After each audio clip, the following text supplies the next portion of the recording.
Well, ladies and gentlemen, we are no longer in the studio. And I think what happened when we were in the studio would make Tim never record in person ever again. Well, no. It's the squirrel sign. You're standing by the squirrel sign. I'm standing by the squirrel sign. Okay. All right. It makes you feel any better, Tim. I've personally killed by hand every squirrel I've seen since then. It's somehow their fault. I think I'm misinterpreting it, John. I think that's what Tim said, though. I mean, it was you see a squirrel and that's what happens. And yeah, no, I think that's valid, John. Keep doing it. Wait, I see one outside right now. Even a gunshot noise here, please, Jake. I think during the recording, during the studio sesh, I was the most obsessed with getting a squirrel sign of all of us. I know. And I You got didn't deer get one. signs. I didn't get one the whole weekend. But the first deer sign I did get on my way to work on... You mean squirrel sign? What did I say? You said deer sign. Deer sign. That's not a thing, Kelly. That's all I was fucking looking at. There were no Fucking squirrels. weirdo. It was just all goddamn deer. Scrambled my Welcome to brain. Eastern Shore of Maryland. But the first squirrel sign I did get on my way to work on the following Tuesday was a squirrel standing on top of a cross at a church, which was pretty badass. Right. Oh, right. The blessing. So maybe No. maybe your new character is the savior. He's You the texted Messiah. me about that, right? Yeah. I did. I did message you about it. Yeah. Or it means you'll be in heaven soon. Yeah, No, there was a squirrel blessing. it was a squirrel it's not- blessing, Yeah, it's the highest thing you can, or the best one you can find. and maybe Tim's new character is the blessing. There it is. Kelly was then brutally crucified several days later. By a squirrel. By squirrels. Why? By multiple By squirrels. For squirrel sins. The atoning squirrel. That's right. Atoning Atoning squirrel. squirrel. Yeah, Wait, does that mean he has to atone, or No, it says a great sacrifice must be made. The question is, do you have the strength to make it? Dang.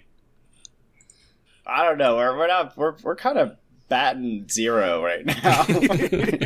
I feel like you see that squirrel to me here, like, as I walk through the valley of the shadow of death.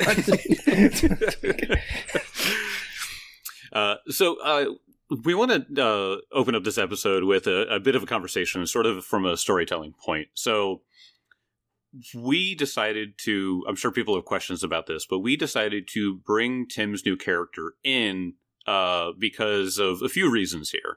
One of them being that we were all recording in a cabin that weekend, and it would have been really, really crappy to like make Tim sit off to the side in the cabin while we were like trying to find his new character and stuff like that. I was all for it.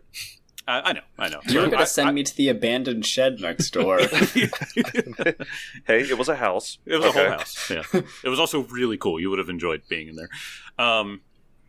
And another thing is that like it's almost just kind of perfect that that there was somebody there to help, because like Pathfinder is about being a hero, and it would make sense that in the situation they were in, these slaves had a hero to sort of keep their spirits high and stuff like that. So it made sense that there would be somebody in there for Tim to play. And he jokingly said, "Can one of my characters be one of the slaves?" I'm like, yeah, of course. Now that I think about it, you absolutely should have had minuses because of Addlebrain, but I whatever.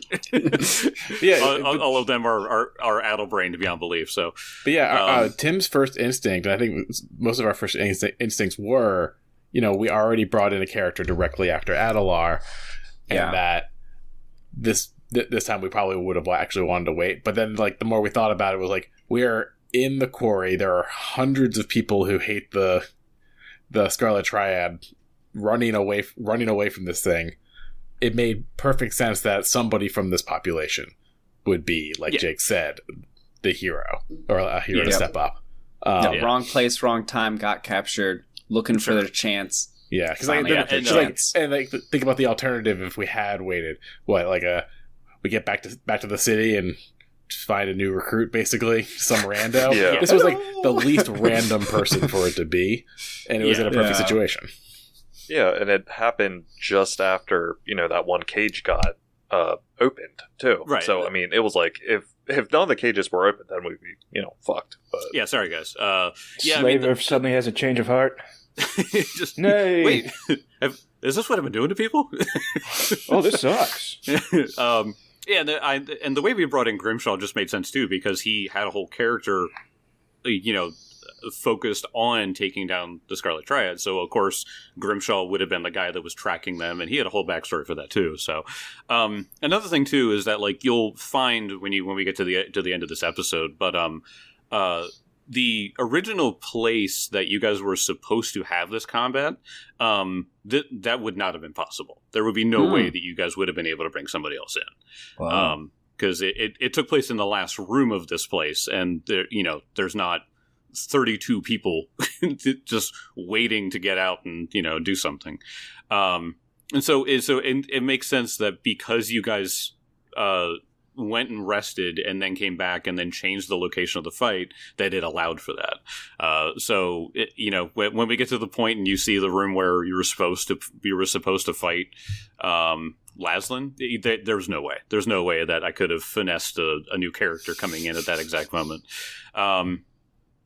But Tim, how are you feeling? You've had 2 weeks since the cabin trip. Where's your mind right now? Well, let's see. The first stage of grief is denial, right? Mm-hmm. I think I'm still there. You're still in denial? Still in denial. Yeah. I mean, I haven't tried to barter with you, I don't think. Not yet. There was a lot of bargaining happening between episodes of how we were going to not kill him. That's true. That's true. Yeah, there's something to. I appreciate you bringing that up, because like whenever we've had a character death, even in not recording, okay, even in like our home games and stuff like that, we always are the kind of people that like we don't want the characters to die, so we're like, do we do everything right? Yeah. I was asking Tim, I'm like. I was like, wait! Did you save from healing, or did you save from your bleed effect? Because then you wouldn't have bled out. I was trying to find a way to make sure that like I accidentally killed him or something like that. I will totally take a mistake as a GM. Yeah. That was such a valid question, because I was so far down in initiative that when I got moved, like it felt like 2 rounds had went by before my death save. But it was really just I got moved in initiative because I went down. So it felt like I should have had another attempt to save from the bleed. But yeah, yep. we really combed over it. Yeah, we did. But I'm the kind of person that I've had a bunch of character deaths. I've had a lot in my 20-something years of playing. So it sucks. But then I always go, but how about this new character? And it's kind of weird how half of them are Tim. You've had a lot of character deaths. Half of them are Tims. No, I mean like my own personal characters have died plenty of times, and each time like it sucks. But then I bring in something cool, and there's a ton more books ever since even Grimshaw came out.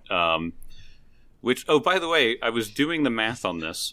Grimshaw came in at episode 86. Okay, if I remember correctly. This is episode 176.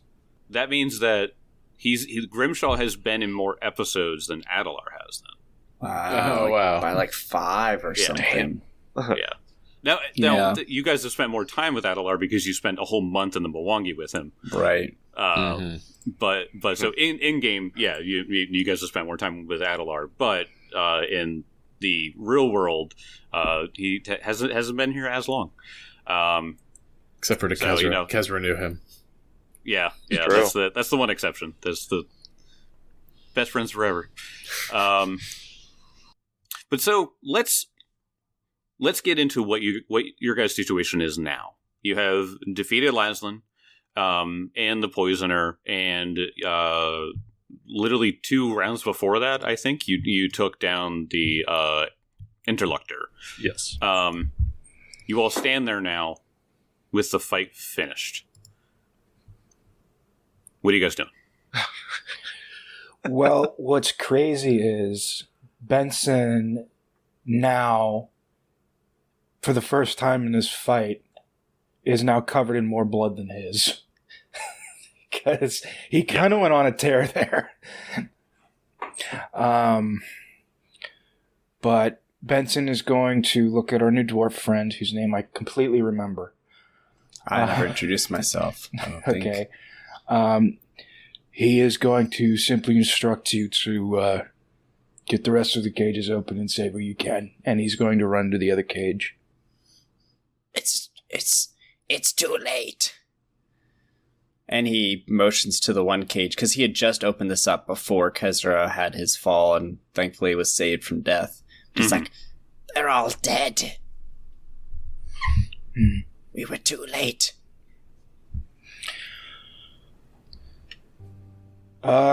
See, Benson's torn here because he wants to go bury Grimshaw. But we don't know if there's anything else in this compound. I mean, players, we know. But, Benson's going to leave Grimshaw's shield on his chest, lay him out flat, close his eyes. I have Grimshaw's shield. Oh, I forgot you'd taken it. Yeah, You put that shield down. I took the sword and the board. How dare you? Give How it back. dare would you stand where he stood? All right, And then. he looks down at, like, the weapon glowing. And this newfound power he has. He looks down at the shield, finally actually taking a look at these items that he hastily grabbed. Your friend, he fought well. You all did. You did something that I could not have done myself. I thank you.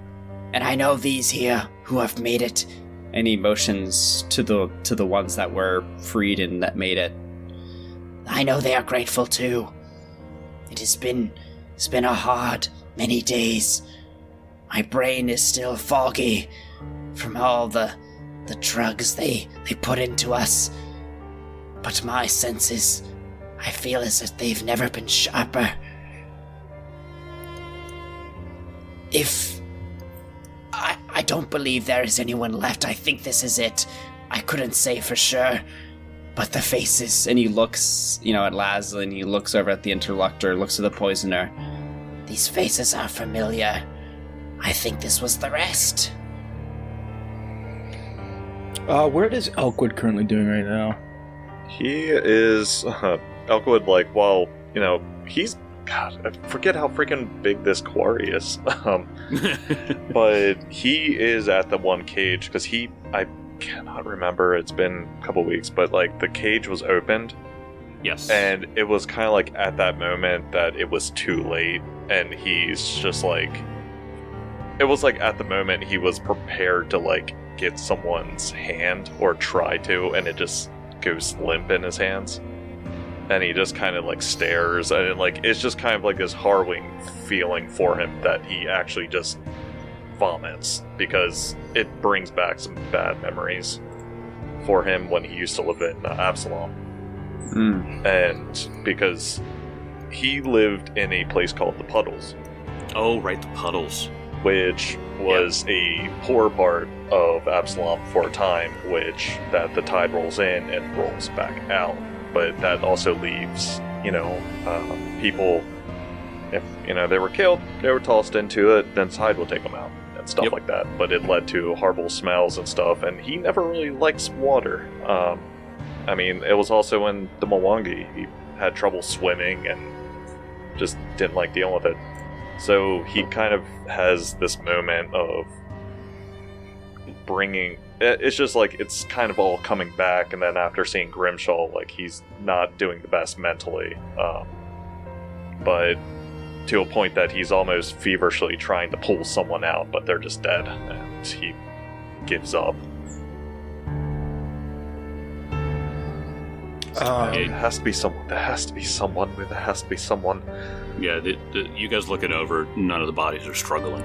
Yeah, it kind of, that's honestly a big fear for me as well, is that sort of thing of drowning and then you can see light and then you just can't get your head above water. You're trapped and just pushed back under. And how many people would you say are in these cages? The two cages left combined is about 16 people, so 8 and 8 or so. Oh, okay. Okay, it's less than I thought. There was a lot more. Oh, thank God. I'm just honestly seeing the size of the quarry. I was expecting Jake to be Anders 50 for each. The size of these things is quite big, but they had it was 32 total, so you guys broke 2 cages out. So yeah. Kezra, where you at? See Kezra. He ran off to the complete other side of the quarry, and he gets up. He calls little Kezra to heal him because he's bad. He just turned back. He just turned back from a dragon for the first time. Very, very strange sensation. And he comes back and he has just like these awful arrow wounds, really bad. So he heals himself up a bit, kind of composes himself because everything happened so quickly. He hasn't really made the connection that Grimshaw is dead. He was a dragon during the time his senses were in other places. So he summons his wings real quick, flies across the quarry just because he wants to get there quickly. So just it flies over Vimir and Elk, and he just kind of lands right next to Grimshaw and just sees this just mess where these blades just went into him, and he just crumbles down to his knees and just stares into him, and that's just what he does right now. Yeah, he's practically bisected. Right. I think my character is going to start making his way over because he still holds his his weapons. He thinks he should probably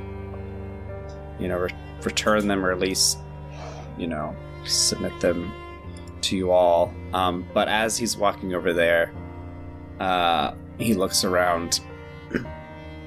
If you all don't mind, I am a worshipper of Gorham, and when a comrade dies in combat, there's a song that we sing to honor them and their fight on the battlefield. It is typically sung right after the fight, for that is where they have fallen, and that is where they should be honored. He looks around, seeing if anyone objects. No. Okay. Kezra doesn't even acknowledge you. Yeah. It's kind of like we're all in our own world right now. Yeah. So things in the quarry, they get really still. There's probably no wind.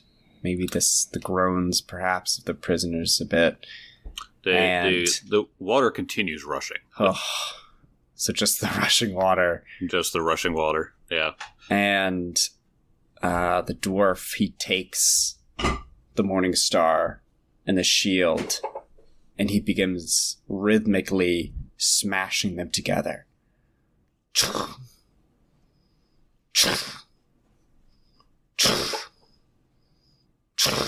And then with that tempo, he begins to sing.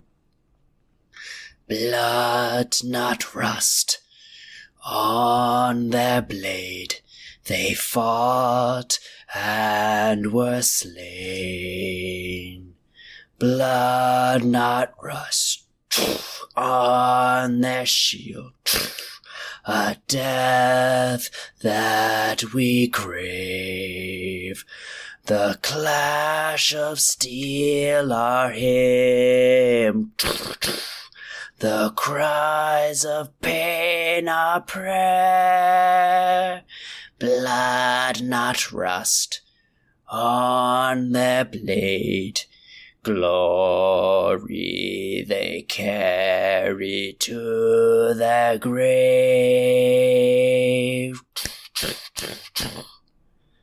And as he does the last clash, he ends the song by Grimshaw, and he lays down the shield and the Morning Star. These are yours, friend. Thank you. And then he just steps back. Well, Tim, have a hero point, buddy. Thank you. Was good. Somebody was one of the other slaves that you knew, played by Steve Buscemi. His name is Jackie. Oh, okay. He's standing there. I remember all these people have Adelbrain poisoning, and so he's just like, "Hey,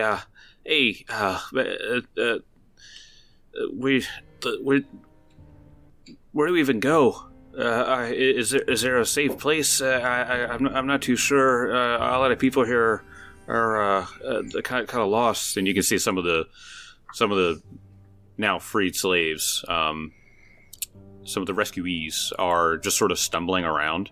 The Adelbrain has severely hindered their ability to like comprehend things, and you can see some of them that are faring better than others are trying to be like, "Oh, let's sit here in the shade. Sit here in the shade."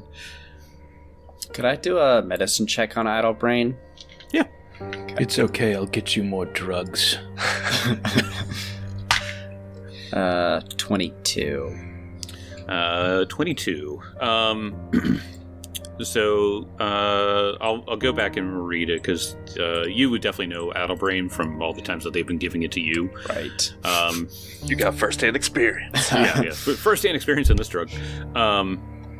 So here's the thing: is that poisoners use toxins like Adelbrain to keep captured prisoners docile and compliant for short periods of time until they can be properly shackled and imprisoned. Adelbrain is distilled from a hallucinogenic lichen that can be often found growing in the sewers below particularly large cities, like Katapesh. Once soaked in special reagents and then dried, a dose of Adelbrain must either be lit with flame or tossed into a fire to activate, whereupon it unleashes a cloud of toxin as normal for an inhaled poison. So we'll go back to the stages here. So stage 1 is enfeebled and stupefied 1 for 10 minutes. Stage 2 is enfeebled 2 and stupefied 2 for 1 hour. Stage 3 is fatigued, enfeebled 4, and stupefied 4 for 1 day. So you imagine with so much exposure to it, because they just gave this to them constantly in order to keep them, in line, that these guys are, these 16 people now are clearly suffering from, like, the worst stage of it. Okay. Completely stupefied, completely enfeebled. Some of them are, like, stumbling. They're tired beyond belief because they've been starved and everything. It's the worst off you can be. Yeah. It doesn't say anything about like what you could use to get rid of it, but it is a poison, so It's probably just rest. Good rest, I should say. without being subjected to it constantly. Your fortitude's down when you don't sleep well. Life tip. So my character is going to kind of look to you all and be like, do you have healers tools? I can help them. I haven't had any of the equipment that I'm used to. Benson tosses him his gloves. Okay. Is it apparent that yes. this quarry is going to fill up with water and we probably need to get out soon? Make me a crafting check. Yeah, exactly. I think that's Still, really. Like, not easily. 29. 29. Yeah, these things have already filled up, but the quarry is starting to fill up. You feel like it would fill up in like a matter of hours. I know hours. Okay. Really? So you're not in immediate danger, but you can tell that there's like a puddle starting to form. Okay. So I can work quickly. I can treat up to 4 people in a single action. Okay, So, just to be able to get their fortitude to do something. well, I could actually start to remove their enfeebled condition. Oh, okay, all right. Yeah. Oh, shit. I mean, you... Okay, so I'm just thinking logically, since we probably want to get out here quick, they heal maybe a couple that can Yeah. lead the rest. Like, we'll get to you later. Like, but right now we just need to get the hell out. Or check Well- things first. They do that, Benson is going to start going in, because if this whole place floods, so is the tunnels, and we need to figure out what was in her room. That's true. True. Benson, Yeah. help me with this. And he pulls out, like, bandages.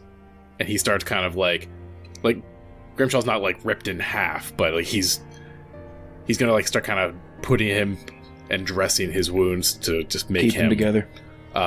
decent and not just like exposed. So he's like, Benson, help me get these around him. So we like work together, like lift his body, get these dressed nice and tight, get his armor off of him for the time being.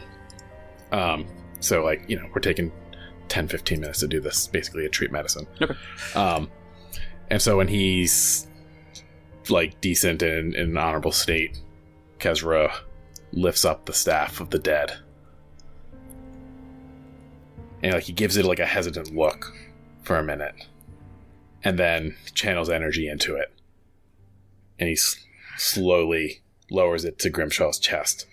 And he'll cast Peaceful Rest from the staff. Oh, nice. Which formerly is Gentle Oh, Repose. Yeah, Gentle Repose, yeah. So his body just gets like Oh my God. a warmth of energy that just wards it from infection or Rot. decomposition. Even yeah. bugs will leave him alone. He's just left in a perfect state. Mm-hmm. And then Kezra stands up. He like washes blood off into the running water. All right, I'm ready. Yeah, Benson starts to make his way to the back room of this area. Okay. As you walk by Laslin's corpse, Yeah, loot the you want bodies. to check that. She had. I'll just tell you this because you guys have equivalent things of hers. +1 striking flaming composite longbow. Okay. A Sweet. +1 striking scimitar. +1 resilient leather armor. Okay. She also has a ring of fire resistance. Is she kitted out like me? My God. At this point. I know, right? I'm like, Whoa. that's everything I have. Game recognizes game. Wait, what was before the Ring of Resistance? +1 resilient leather armor. Yep. She also has a key ring that has a bunch of keys in it. You can tell one of them would go to the locks that were on the Kawari cages. She also has something that I'll see if I can find a picture of it here. Was the bow +1 or +2? +1. Yeah, it's actually weaker than mine. It is, but it has flaming on it, so different type. On her belt, wrapped up in like a little like rope sack, she has what appears to be a fist-size Black Star sapphire. Is it magical? It certainly looks magical. Arcana. Ooh, nice. 38. Oh wow. Okay. What a 19. Yeah. Somehow you've heard of the Eye of the Wise. This fist-size 12-rayed Black Star sapphire is sacred to Ural, the elven goddess of magic and jewels. Ooh. Accounts of its creation attribute its crafting to a circle of her worshippers. It has a few different effects. If you touch the Eye of the Wise to a gem that's worth at least 10 gold pieces, whereupon the Eye of the Wise assumes the appearance of the touched gemstone. While this connection is active, the carriers of the Eye of the Wise and the other gemstone can communicate telepathically with one another over any distance. Oh. As long as both are on the same plane. This connection is broken if the other gemstone is damaged. If the Eye of the Wise becomes attuned to another gemstone, or if the bearer of the Eye of the Wise, it dismisses the activation. Then there's an interact action. You hold the Eye of the Wise up to your own eye and peer through it. The Eye of the Wise grows transparent and grants you a +2 item bonus to decipher writing, disable a device, identify magic, pick a lock, seek, or sense motive. You sustain this activation so long as you hold the gem in place. That's cool as hell. Doesn't say that there's a limit to that, so if you ever want a +2, just put it up to your eye like a monocle. Well, damn. Wow. Well, I'm That's guessing this is awesome. a portal key. yeah, that Yep. sounds like a portal key. Right? Yep, no religion check needed. You think that this would go towards the Jewel Gate in Alcetta's ring. Cool. Eye of the Wise. Badass. Yeah, it's cool. a very I think cool like I said, I remember finding a picture of it. I'll see if I can find a photo, but it's quite cool.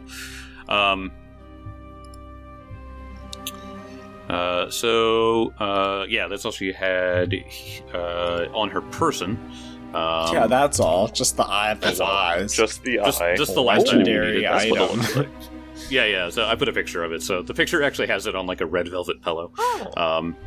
Yeah, it looks like a big old like. Looks like an egg. It looks like an egg. Huh. It's not. I'll tell you. Yeah. So you also have a walkie-talkie forever. Right. Yeah, right. So that's what she has on her. If you're ready, I can pull you guys into the room where she was. All right, yeah, I think I'm ready. Okay. The big horrible creature didn't have anything on it, did it? Nope. Just blood. I think it disappeared anyway. I think it turned into Yeah, it turned into goo. turned Yeah. into goo. Oh, that's right. I want to say that my watching you guys roll in all your dice trays for the whole weekend again made me actually finally want a dice tray. But as you know, I'm very particular on I have to roll on hardwood. Okay. But I wanted it to be something portable, Okay. so I got it's like this leather doodad. I already Okay. took it apart. They actually roll up into each other. It has a rollable wooden inlay for the collapsible piece of leather that just cinches up at the corners. And so yeah, once you roll up the leather, you just wrap the wood inlay around it, and then it has a little belt.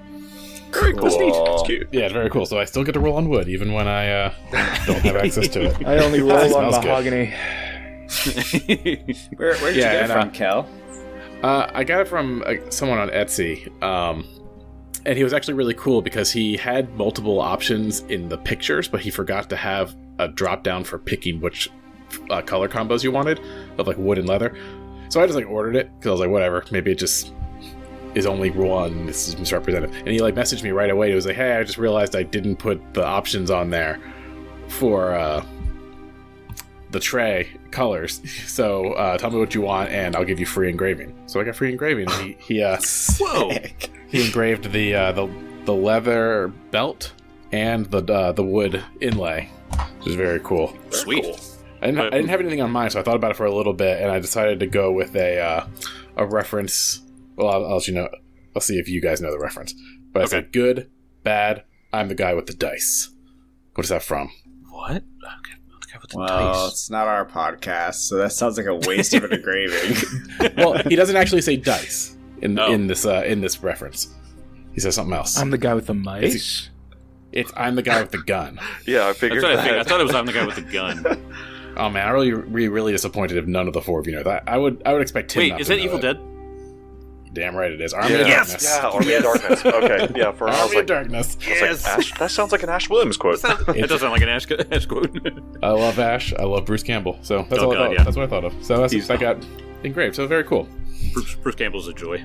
I love him. He's my favorite. Great guy. Friend of the pod. Friend of the pod, Bruce Campbell. Everybody's a friend, and we just keep saying they are. Okay, you guys get to the sluice room, called because you see a giant sluice in the back.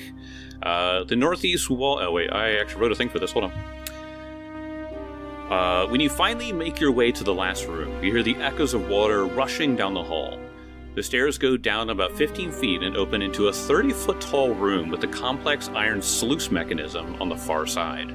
The water is rushing out of this room with immense force and is flowing to the south where a grate funnels the torrent outside into the quarry. Guess we could Close turn it. that and stop it. Yeah. Yep. So there is also a large desk sits in the northwest corner of the room, and as you first glance, it looks like it is piled with maps and notes and letters of all kind.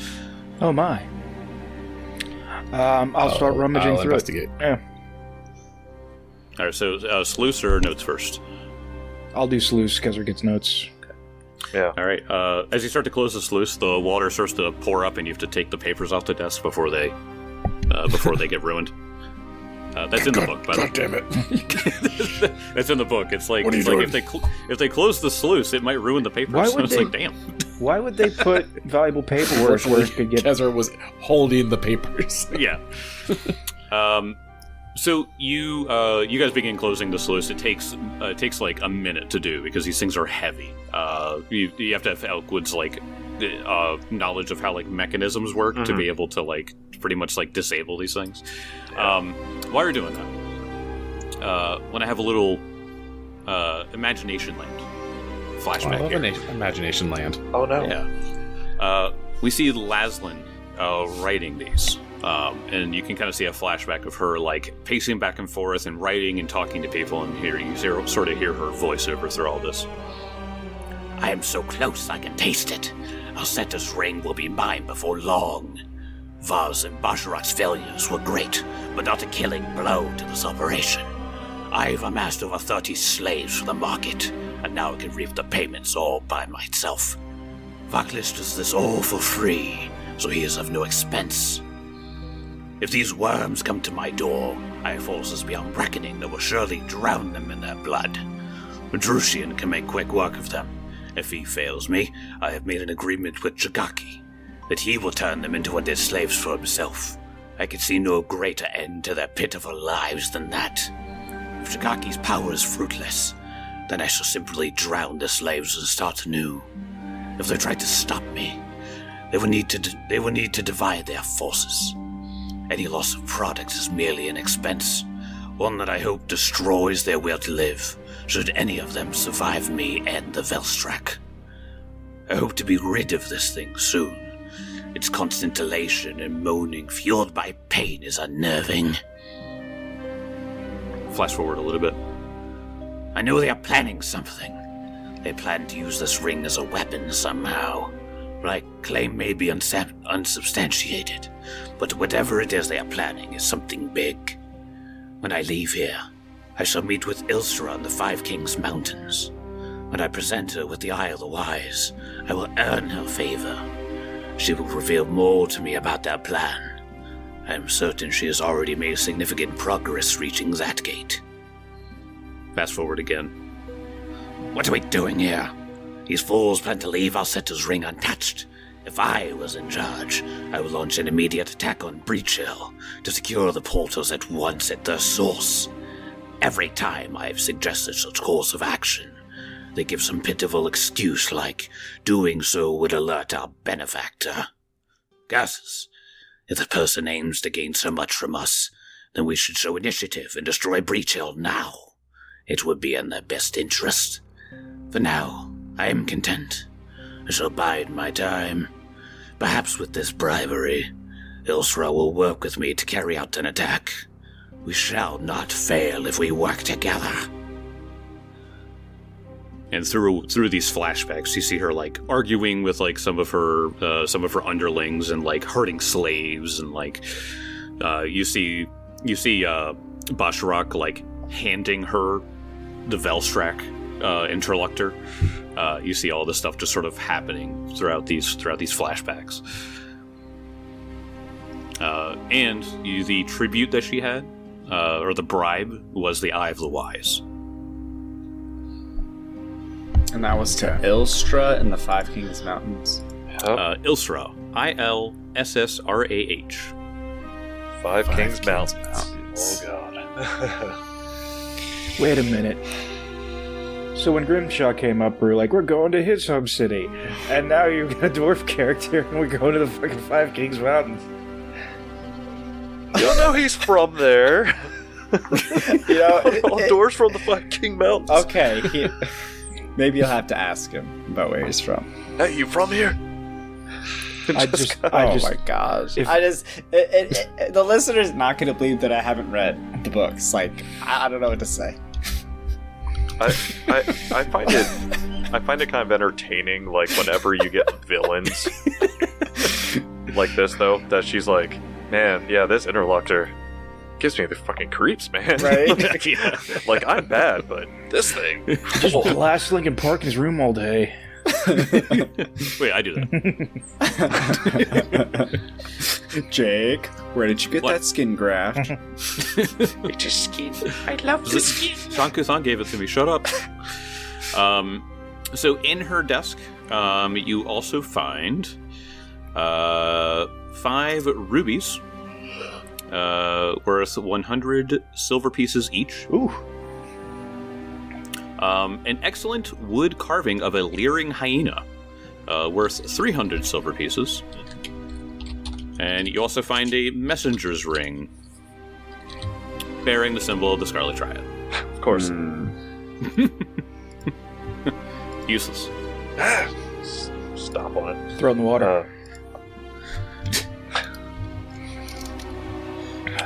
Jeez. So it just says regular messenger's ring, level 9 item.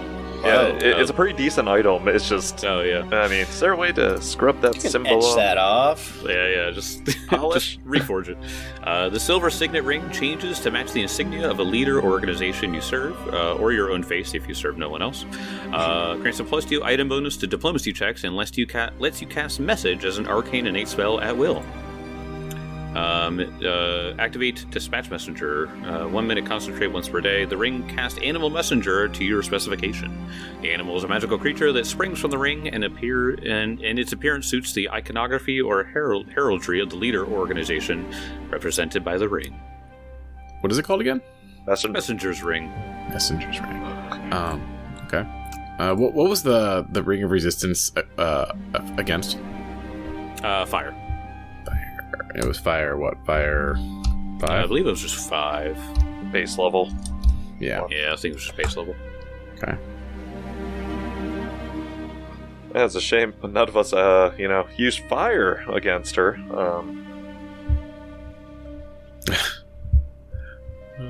Nope. Lightning from me. Yeah, I was just thinking that. I was like, man, didn't help her at all. Alright. Nothing in this sleuth room, is there? No.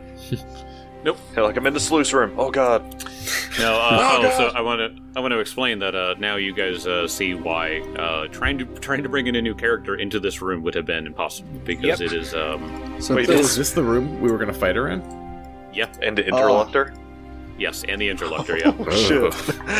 Oh no. So yeah, this Cage room match. is only 45 feet wide and 25 feet. 45 feet long, 25 feet wide, and it's 30 feet tall because it has like the sluice. right.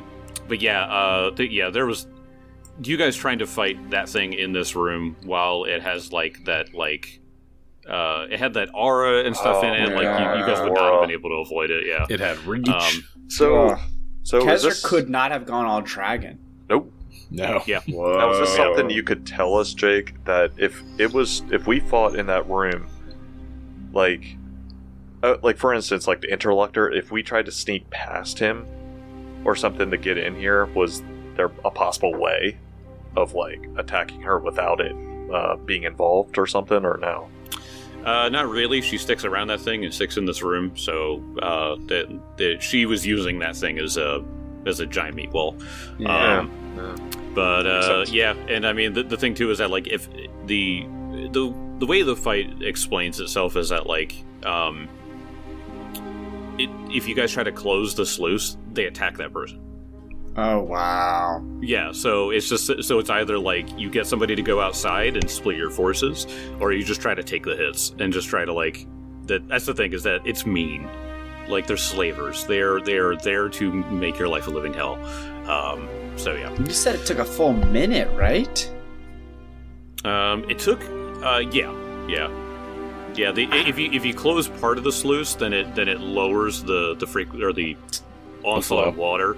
Right, that But makes sense. Okay. but yeah, I mean for you guys, you guys couldn't close the sluice, so it came as fast as it could. Yeah. These slavers are not honorable men. Nope. No, What? in fact. Furthermore, if you guys go to the last room, this is where these snipers were hiding out at one point. I will go ahead and... Oh, down pull you that guys over hallway, there. right? Yeah, down the hallway. Oh, there's 2 Bensons! I must right. fight him to the death. No, don't fight him! It's only me. The battle will last 8 days. They just keep casting heal wounds on themselves. This natural chamber in the quarry provides an excellent view of the pit 30 feet below. A small chamber is visible through an opening to the east, and a long passage through the stone leads to the west. That's where you guys came from. It's just a little like hangout area. You can see some of the personal effects of the 2 elves, so they were hanging out here. Is there a mini fridge? Did we loot the body of those elves?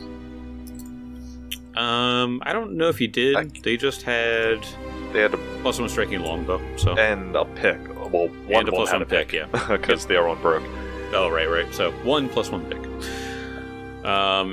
In this room, most of the supplies in the storeroom aren't exactly valuable to you guys.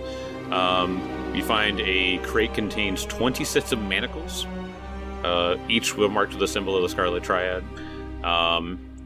You go through, it's just more foodstuffs.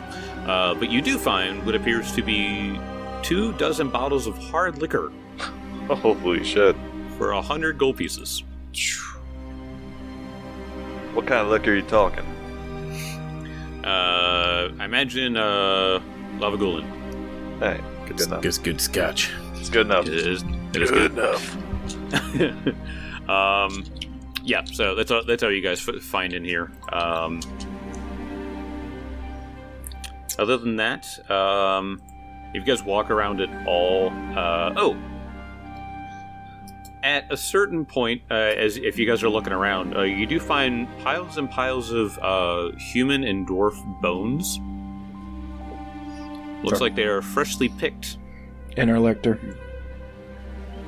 Yeah, because didn't you say he had, like, faces and stuff on his skin and all that stuff? He himself was, like, half of his own person. Yeah. But no, that was just, like, an illusion that would happen, that, like, Velstrax, like, gotcha. you would see yourself in it. Like, it was horrifying. Do these 2 skeletons have any, like, effects, clothes? No, not skeletons, just piles of bones. Piles of bones. This is... Yes. Okay, basically, were they gnawed on? It looks like they were gnawed on. Figured. Raza Okay. Rakshasa. Yeah. You're putting together that maybe Vaklish had a nice little human or dwarf-sized snack a few times after you killed them all. Yeah, I mean, it was a Rakshasa, so, I mean... Yep. They ate people. It's like, food. Also, can you guys see this room? It's black for me. No, I can't see it. It's what our souls feel like right now, alright? There you go. Oh, God! Okay, so I would say at this point, I think we found most of things, but at least Elk is kind of not looking the best, but he is going to start taking some of the food at least, because if these people have been in those pits, they probably haven't eaten.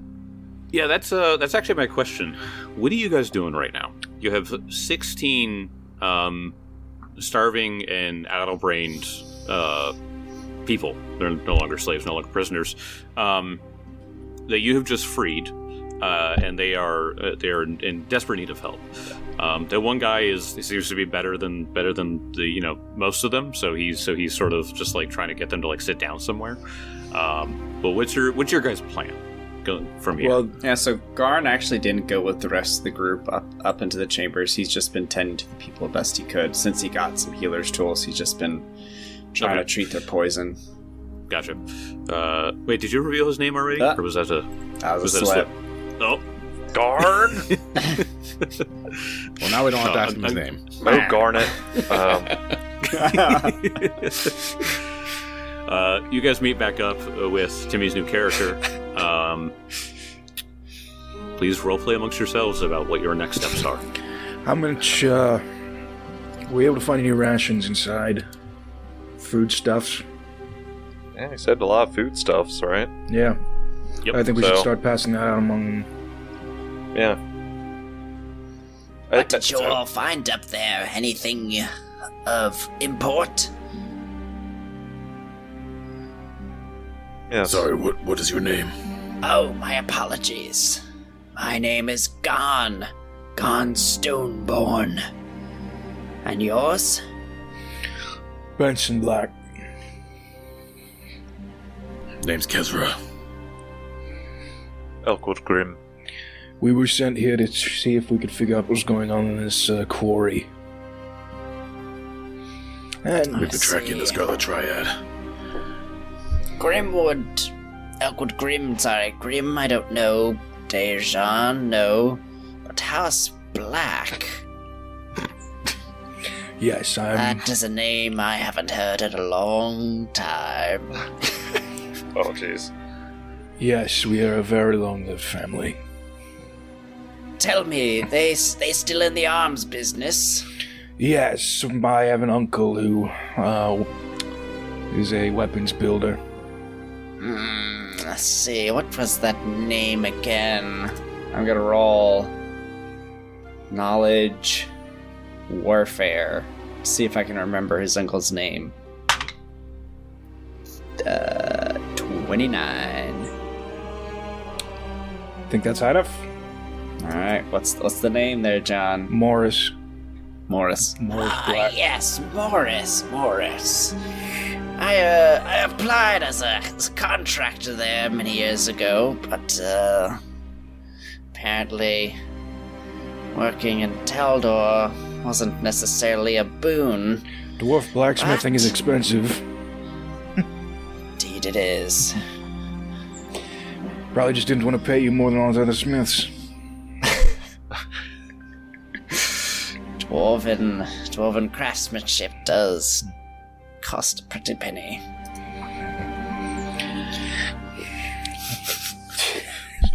We need to get these people out of here. Yes. No, Can we you- need to talk can you- about my family for another 20 minutes. Benson, you didn't say you had an uncle? What? Have your people get up there and grab rations. We'll need them in the woods. Yes, let's get them out of this hill. Yep. Did you guys say you brought some down, right? Mm-hmm. Yeah. Alright, For so ourselves, duh. yeah. Well, good luck. So he takes some of the ones that he has treated and will start carrying out the crates of rations. All right. Yeah, and Elk's gonna set up kind of like a camp outside of the quarry, probably like a mile away, just to get away from it. Yeah. Because it'll just help also. But he'll clear out spots. I don't know, you just do a survival check or whatever to make it as Benson will- nice as possible. Pence will do what he can to help Elk. Yeah, and yeah, I said, like, he's being silent right now. He's not. I'll say he still kind of looks not ill. He looks slightly ill, like from the whole experience. But I mean, if that's what she was kind of going for, a part of it kind of did mess with him, just mentally, because it's kind of like one of those things that we've been traveling together, killing giants and all these other enemies you got from the Wongi and stuff. And it was kind of like the first time that we've actually had more innocent people just involved. And why we didn't know them and stuff like that. But it was kind of like one of those things that like were sent to help, and then it's like, oh, half of them are dead. Cool. Like, he took it a weirdly harder than he probably was thinking he was going to. So it's kind of like setting up camp is kind of keeping his mind busy as much as possible. Yeah. I mean, As you guys 30. Do what? 30 survival. I mean, Oh yeah. You're focused on that. I'll say that as you guys were leaving, if you look back at the quarry at all, the water goes to about 15 feet deep in the quarry. jeez. Yeah. So about an hour, it just keeps rushing and rushing until it is completely under. Oh, those bugs. Elkwood, any idea why I would point me in the right direction? I need to find a stream and start getting drinking water for these people. Oh, with that 30, I could probably dictate that. Yeah, you find the nicest stream. Yes, because, well, I would say probably go up north a little bit, and there should be one. Plentiful, at least. Point them this I'll way set once they aside get stuff. some food and... Yes. But yeah, should be one close by. I mean, this water has to come from somewhere. And also, Elkwood and probably Kezra has figured out at this point, Benson is fucking vibrating. Like, he's not only sad, he's fucking furious. And he just, he does not... There's nothing in front of him he can hit, aside from Kezra, which is tempting. But, What did I do? So he's gonna go secure a safe passage to a watering hole for these poor people. I think Kezra sees Elk busying himself, sees Benson storm off into the woods, and Kezra hasn't been helping Sep at all. He carried Grimshaw back, and he's just kind of been sitting with him, and he looks like he watches Benson storm off, and he's not gonna bother him, and he looks to Garn, or he tries to get your attention, signal you over. Sure, yeah. He's like, Garn, was it? Yes, that's right. Kezra? Yes. You, some sort of priest? Well, I thought I was. I don't know what I am now. I'm a blacksmith by trade, but my parents raised me in the ways of Gorum. Thought they'd make a cleric out of me.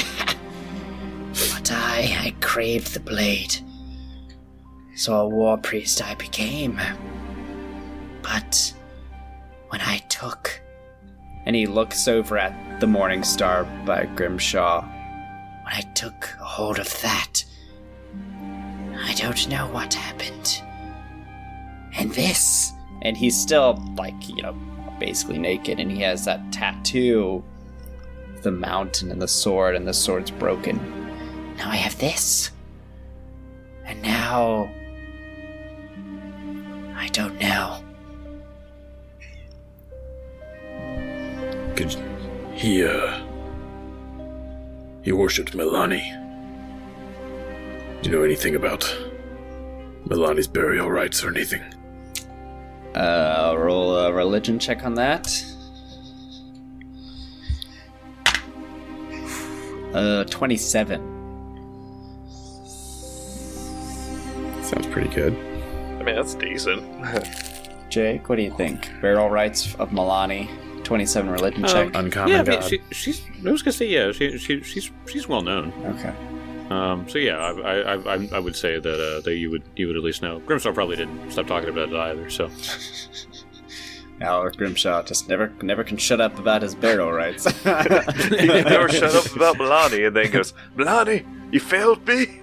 That's what... When I'm brutally ripped to pieces by a hell demon, can you please bury me this way? Please, plant a rose on my body. Like, what is the burial rite? Yes, I am familiar with... I am quite familiar. I did a little time with some book study.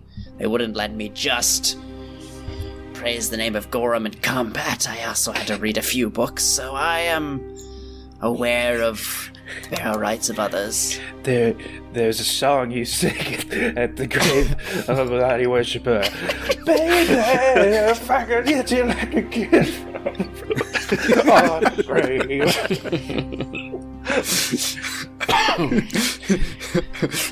Seems like Benson already knows the words.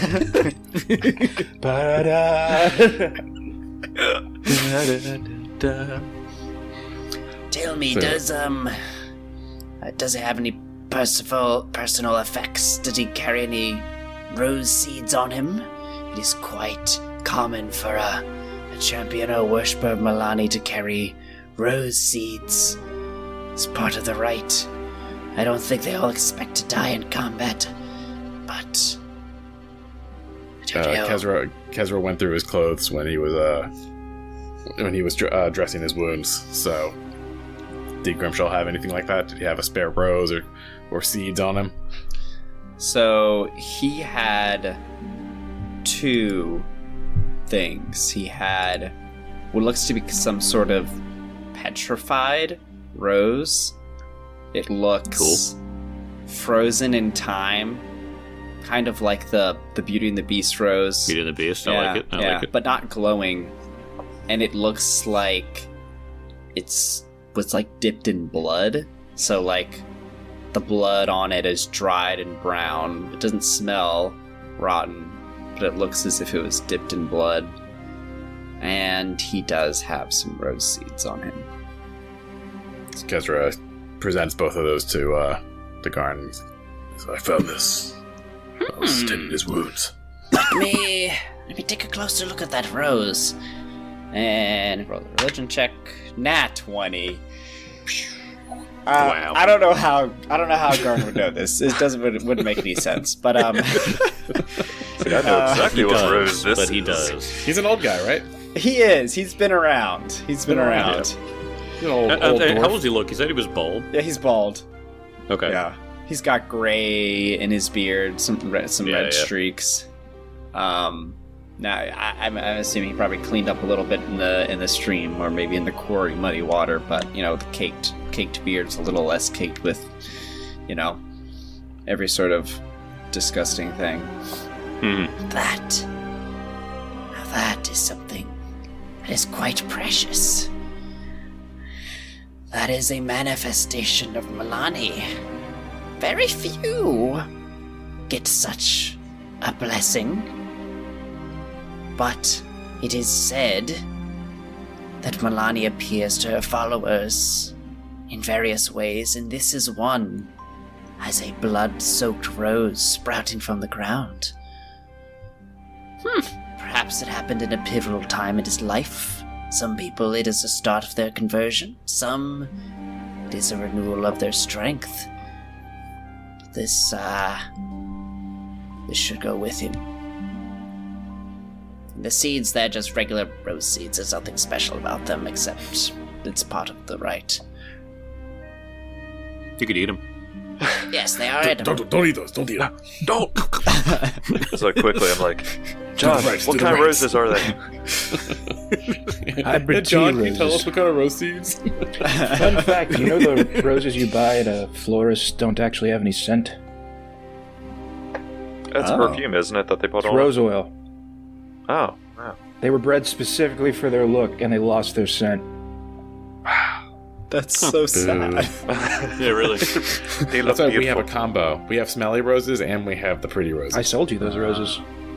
Yeah, you did. Let's see. Was it a smelly rose, or was it? It was a pretty rose. It wasn't a smelly rose. Yeah, it would be the pretty rose. It'd be the one. It's gotta be the picturesque rose. Yeah. So you do. So you go ahead and do the rites. Should we wait for the others? I wouldn't want to do this. Yeah. You all seemed very close. I think I need to give them some space. So, old timer, how much of that fight did you see? Well, it was hard to see from the pit, but I heard most of it. Saw the interlocutor towering over, not hard to miss. I saw a dragon. I think that was you? Yes. Yes. I had never done that before. Wasn't quite what I expected. And when you perished on the ground, and I brought you back from Pharasma's grasp, I had never done that either. Yeah, I've never seen that one before. Certainly not something I learned as a war priest. Part of the mystery. I imagine Kezra is like doing knowledge checks, like what the fuck? Like thinking back. Now that he mentions it, he thinks back. He's like, I should be dead. Yeah. And I like, fucking died, man. And then Holy you're shit. just like, I brought you back, and I'm like, what was that? I have never seen that before. Oh. There was something about you. Something about you destined for greatness. I don't know what to call it. But whatever is in me, it went to you and brought you back. Yes, something about greatness. Something about greatness. Power, maybe? I don't Kezra, know. Kezra looks to your, what was it, a broken sword and a mountain? Yeah. It's a, it's a symbol of Gorum, Yeah, but it it's a looks symbol of Gorum. altered. Yeah. And he looks at it puzzlingly, and it's like, it was hard to keep my mind focused in that state. But Grimshaw had this worm. Altered his time briefly, momentarily. Did it do that to you? I saw it zoom off. It went through me, I think. And when it went through me, that's where things get fuzzy. And he tries to think about it, and you can see that as he's trying to think about it, it's almost like his head is hurting, he kind of recoils a little bit in pain, A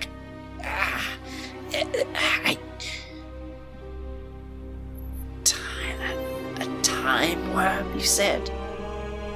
Yes, it was a strange thing that Grimshaw had, but yes, he used it to bend time.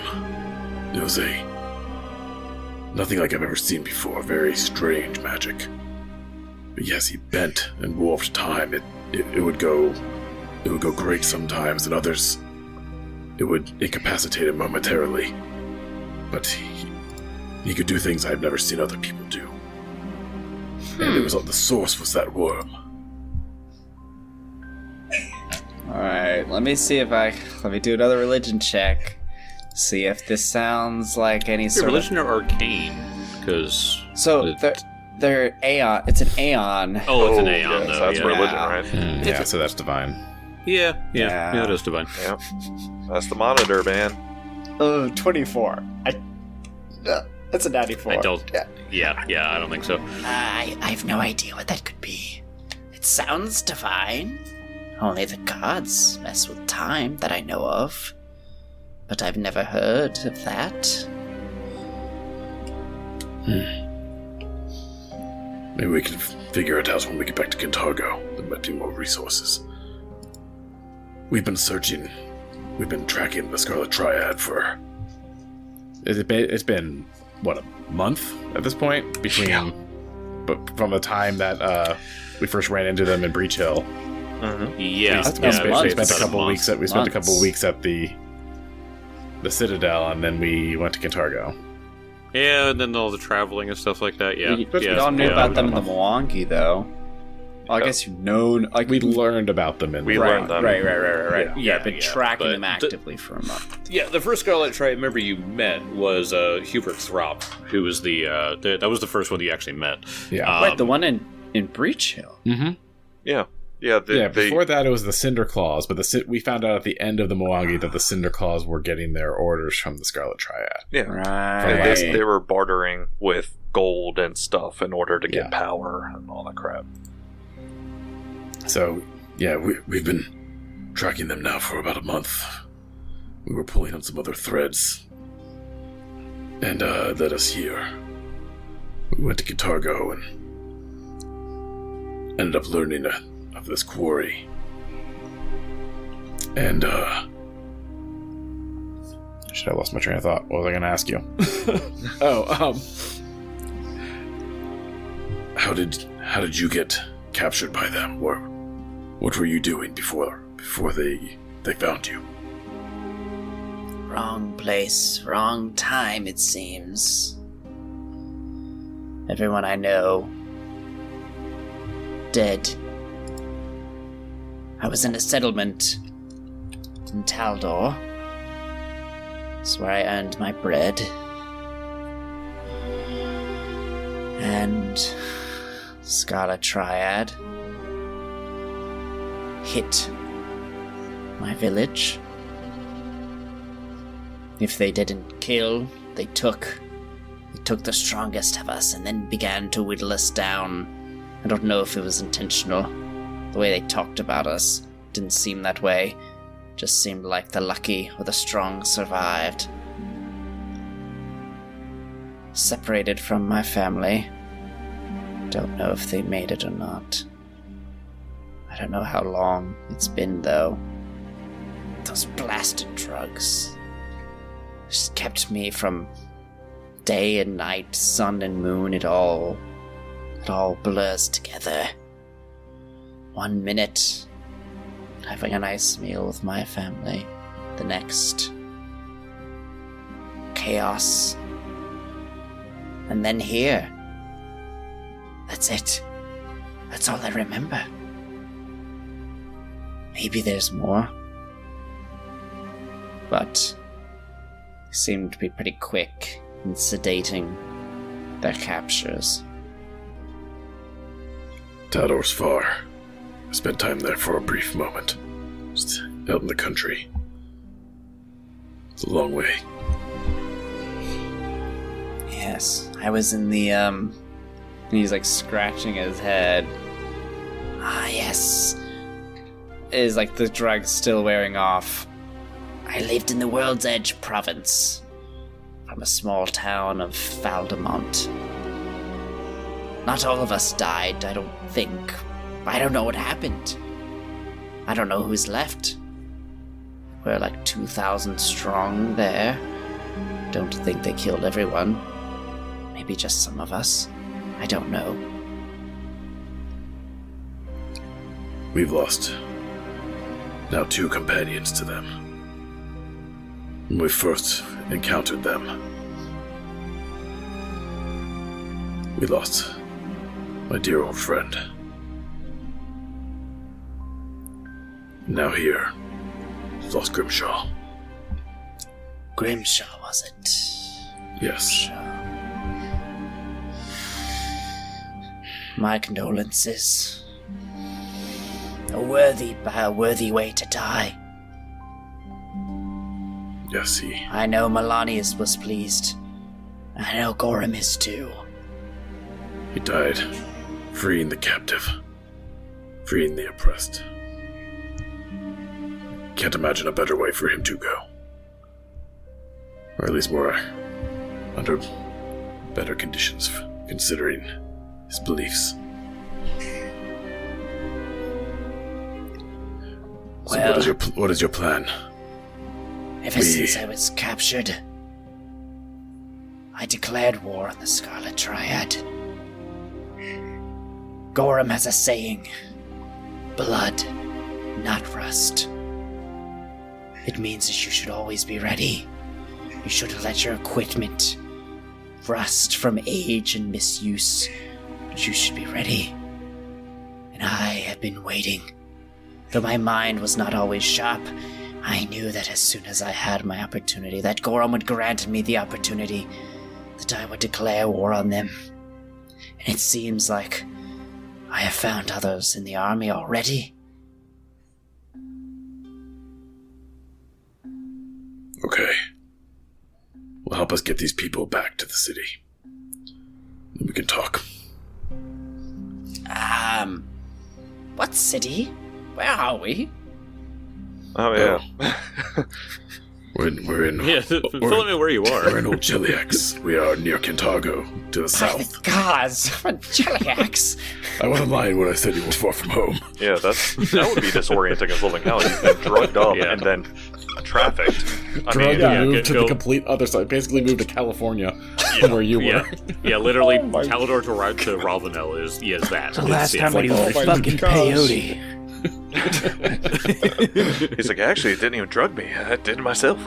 Oh, God, man. Yeah, like, gosh. Yeah, like, you gotta think, too, like, we have, 16 these people that are still fairly... You said the addle brain, or the addled mind status, it wears off after a day or something?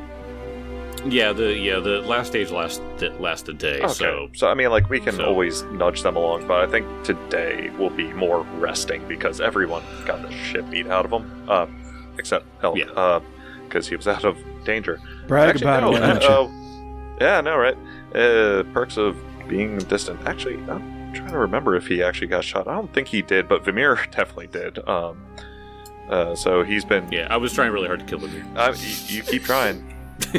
And he'll keep coming up.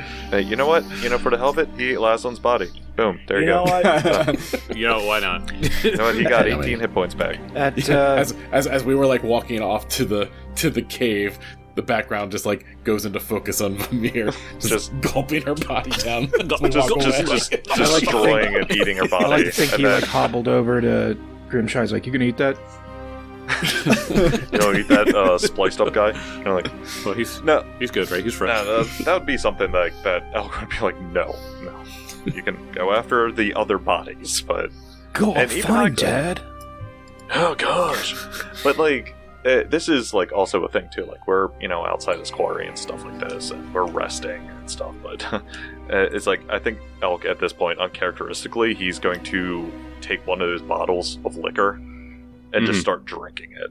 Like he's trying to get something out. Like he already set up the camp. He's responsible. So Yeah. everything's set up. He Chris. did his work. Yeah, I did. Everybody's comfortable. He gets his drink on. But I will say at yeah. some point in the day, you hear a giant crash as a tree falls down. He's just switching his sword over to an axe and just chopping trees. I mean, if you go look, yeah, it's a giant tree, and he didn't use a bladed weapon. So he hammered it. I hammered it Or down. he Minecrafted it and punched it down. And he's just standing there like firewood. And this is a huge fucking tree. Yeah. Yeah, and then like that's something you'll see Elk just kind of like walking up, half stumbling, looks at it, and hands the bottle to him. Just downs a very not Yeah. okay amount. Yeah, I mean, at this point, and that's one thing that Elk would do, probably away from the eyes of Kezra or ears of Kezra and new buddy Garn. Well, I thought this. Sorry, my thoughts are a bit muddled. Back when we started this, I liked the idea of being a hero. I still remember that time leaving Breach Hill and getting our first, mission to Altarine.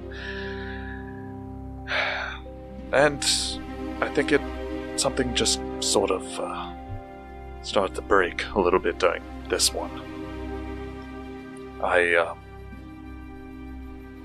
Something I didn't tell you is when we left the Mwangi, I had a vision of something happening.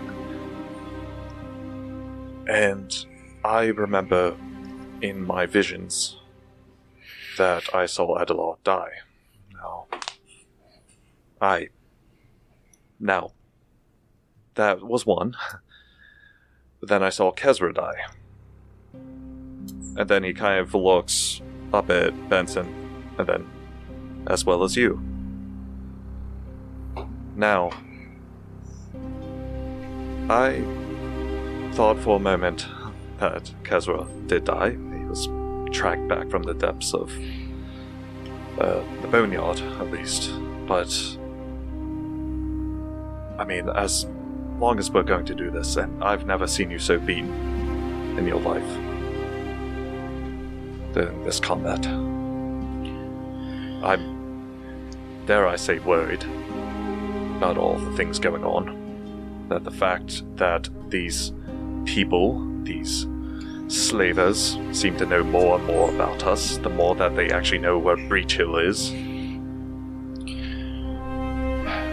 What's the next step?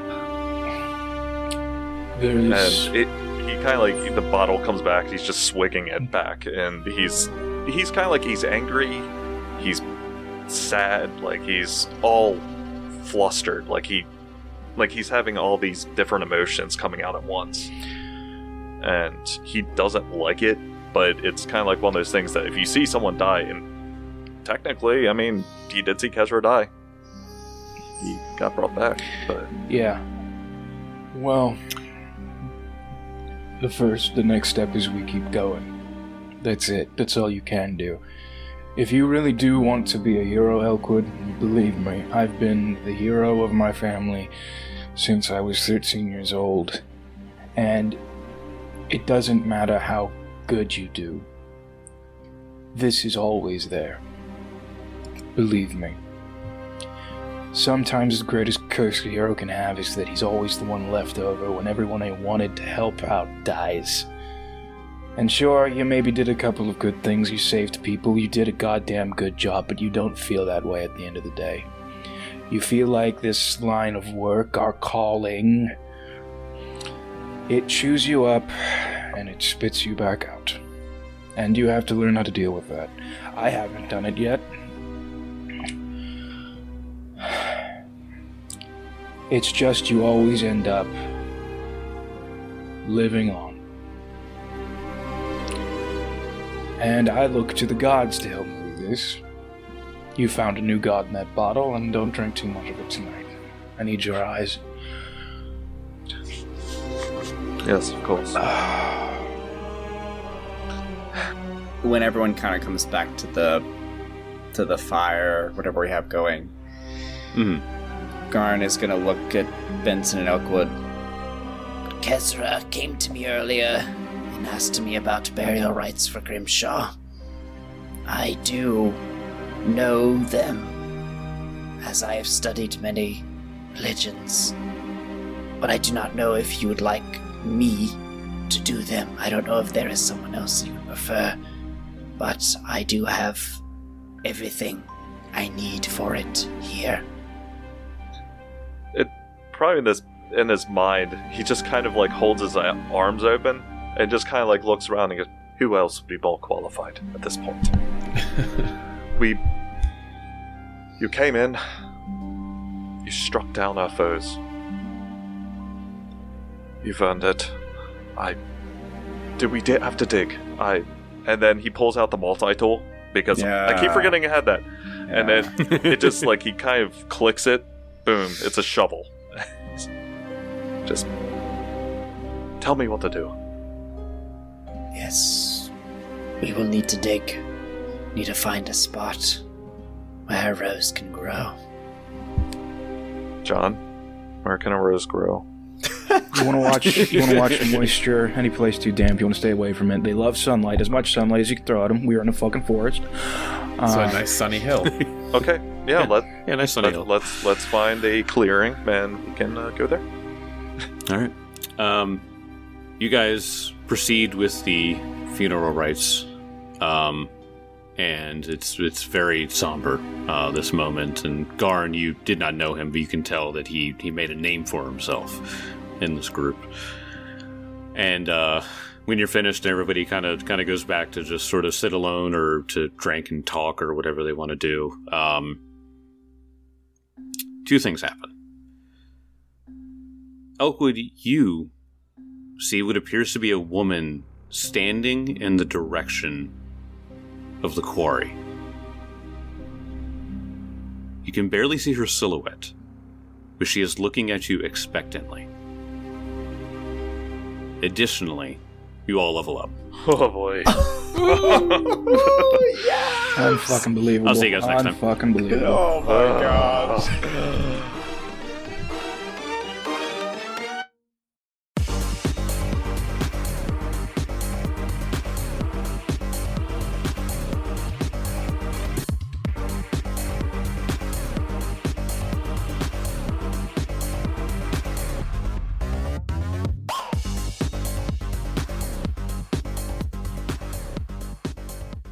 Hey there, Jake the GM here. I'm sure you are tired of us talking about getting more dice for Misty Mountain Gaming. But here's the thing. You probably want to know where you can keep your dice that you buy from there in a safe, secured, and yet stylish way.